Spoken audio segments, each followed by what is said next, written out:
ప్రభుత్వం రైతులకు ఏటా 6,000 రూపాయల ఆర్థిక సాయం అందజేస్తుంది.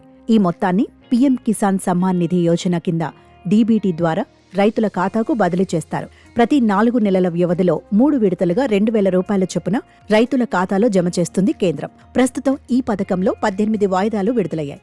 ఇప్పుడు రైతులు తదుపరి విడత కోసం ఎదురుచూస్తున్నారు.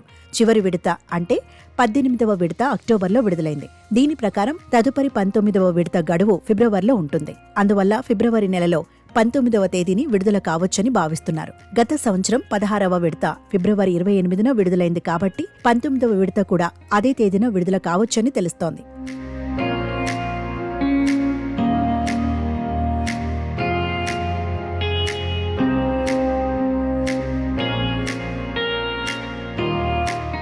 అయితే అధికారికంగా ఇంకా ఎలాంటి సమాచారం వెల్లడి కానప్పటికీ 19వ విడత 4 నెలల వ్యవధి ఫిబ్రవరిలో పూర్తవుతుంది. ప్రభుత్వ ఉద్యోగం లేని ఆదాయపు పన్ను చెల్లించని రైతులు మాత్రమే ఈ పథకాన్ని సద్వినియోగం చేసుకోవచ్చు. ఈ పథకం అన్ని రాష్ట్రాలు, కేంద్రపాలిత ప్రాంతాలలో వర్తిస్తుంది. నిబంధనల ప్రకారం కుటుంబంలో ఒక సభ్యుడు మాత్రమే పథకం ప్రయోజనం పొందొచ్చు.